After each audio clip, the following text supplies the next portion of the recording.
में हम लोग क्लास 7 सिविक्स का चैप्टर 1 पढ़ने वाले हैं। किताब का नाम है सामाजिक आर्थिक एवं राजनीतिक जीवन। तो ये चैप्टर 1 है, तो इसी का हम लोग पढ़ने वाले हैं A to Z question answer जो इस चैप्टर में दिया हुआ है। चैप्टर का नाम क्या है? लोकतंत्र में समानता। तो चलिए बिना समय गवाए वीडियो को स्टार्ट करते हैं। और बाकी सब्जेक्ट का वीडियो देखने के लिए प्लेलिस्ट जाइए, सारे चैप्टर का और सारे सब्जेक्ट का वीडियोस बना चुके हैं। तो ये रहा चैप्टर 1 का क्वेश्चन आंसर। तो देखिए पहला सवाल है, अपने आस पड़ोस से समानता और असमानता दर्शाने वाले किन्हीं 3 व्यवहारों का उल्लेख करें। ठीक है, अपने आस पड़ोस से बताना है। समानता मतलब क्या? वैसी सुविधा या वैसा अधिकार है ना जो सभी को प्राप्त हो। ठीक है, असमानता मतलब किसी खास वर्ग या किसी खास व्यक्ति को वो सुविधा प्राप्त हो या अधिकार प्राप्त हो और बाकी लोगों को वो प्राप्त नहीं हो, अधिकार या कुछ भी, अधिकार या कोई भी सुविधा। तो देखिए उत्तर लिखेंगे समानता का व्यवहार। ठीक है, जो सभी को प्राप्त है। वोट देने का अधिकार सभी जाति और धर्म के लोगों को प्राप्त है, बशर्ते कि उम्र 18 या 18 से अधिक होना चाहिए। तो वोट देने का अधिकार सभी जाति और धर्म के लोगों को प्राप्त है। 2 है, मिड डे मील में सभी बच्चे एक साथ ही एक साथ, ठीक है, साथ एक ही तरह का खाना खाते हैं। ठीक है, मिड डे मील में जो भी बच्चे हैं ना सरकारी स्कूल में पढ़ते हैं क्लास 8 तक का, तो उनको सेमी खाना दिया जाता है। सब साथ में मिलकर खाना खाते हैं, चाहे वो हिंदू मुस्लिम हो, कोई भी जाति को, उससे कोई फर्क नहीं पड़ता।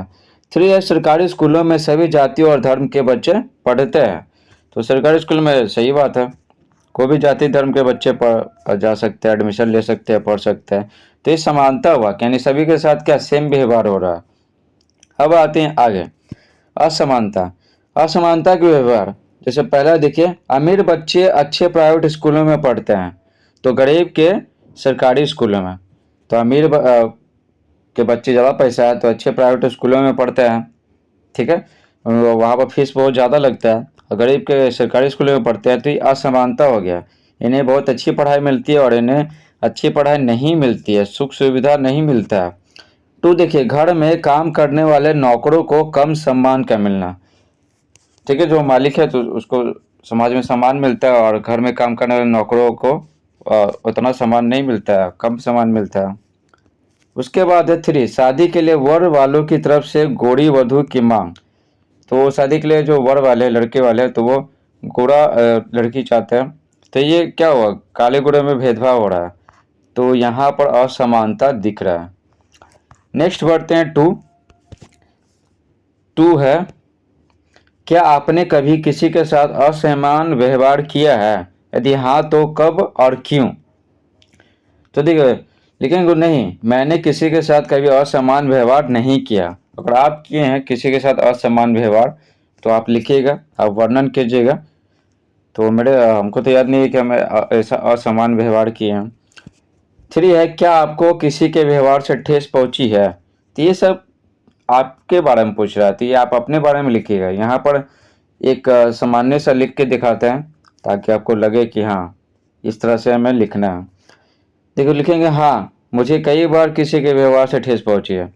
तो सारा थोड़ी लिखेंगे, कोई एक घटना का वर्णन कर देंगे। तो एक बार मेरे एक दोस्त ने मुझे क्रिकेट खेलने के लिए अपना नया बल्ला देने से मना कर दिया था, टूट जाएगा, तो मुझे बहुत ठेस पहुंची थी।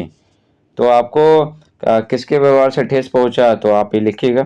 तो सिर्फ एक घटना का वर्णन कीजिएगा। 4 है, यदि आप राजा पार्कस की जगह दक्षिण अफ्रीका में होते तो क्या करते? तो देखिए राजा पार्कस जो किए हैं ना, ठीक है, गोरे और काले में भेदभाव करना क्या गलत है? तो वो भेदभाव को मिटाए थे, तो वही करते हैं। तो मैं भी लिखेंगे, मैं भी वही करता जो राजा पार्कस ने किया था, क्योंकि गोरे और काले लोगों में भेद करना क्या है, गलत है। क्योंकि काले और गोरे, और काले लोगों की बात करें तो काले हैं तो क्या हुआ, वो भी क्या व्यक्ति हैं, उनको भी अधिकार चाहिए। ठीक है, उनको भी सम्मान चाहिए जीने के लिए। तो ये बहुत गलत बात है जो काले गोरे लोगों में भेदभाव करते हैं। तो राजा परकस क्या किए थे, दोनों में काले और गोरे लोगों में ना भेदभाव समाप्त कर दिए थे और समानता का व्यवहार दोनों के साथ करते थे। इस आगे है 5, क्या कभी अपने पंक्ति में खड़े लोगों से बाद में आने के बावजूद आगे होने का प्रयास किया है? यदि हाँ तो क्यों?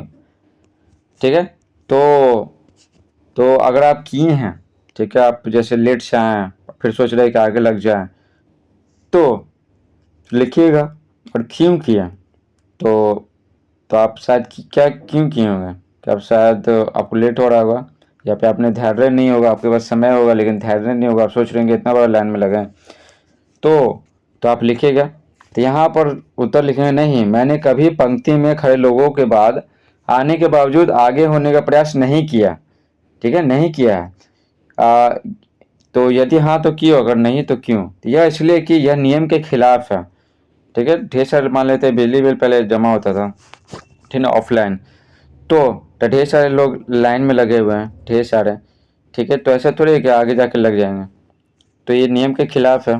तो अगर आप ये नियम का उल्लंघन किए हैं तो आप 5 में लिखिएगा कब किए हैं और क्यों किए हैं। 6 देखिए, असमानता के कई रूप हैं, यह कैसे कह सकते हैं? ठीक है, कई रूप है, तो लिखेंगे हाँ, असमानता के कई रूप हैं। अखबार विज्ञापनों में विवाह की शर्तों में जाति की प्रमुखता होती है, उसमें जाति लिखा हुआ था, ठीक है, कि ब्राह्मण जाति का चाहिए या फिर किसी और जाति का चाहिए, तो वहाँ पर जाति मायने रखता है। ठीक है, असमानता का सबसे भयानक और बड़ा स्वरूप गरीबी और बेरोजगारी में नजर आता है। ठीक है, अब कोई बहुत ज़्यादा गरीब है, कोई बहुत ज़्यादा अमीर है, कोई किसी को सरकारी नौकरी है, कोई बेरोजगार है, सबसे, और बिजनेसमैन भी है। सबसे ज़्यादा गरीब लोग खेतिहर मजदूर होते हैं। खेतिहर मजदूर जिनके पास अपना कोई भूमि नहीं होता, अगर भूमि होता तो बहुत कम होता, तो वो दूसरे के खेतों में काम करते हैं। इन्हें वर्ष भर काम नहीं मिल पाता है, क्योंकि ये इनको खेत में काम तभी मिल पाता है जब बुआई का समय होता है और कटाई का समय होता है।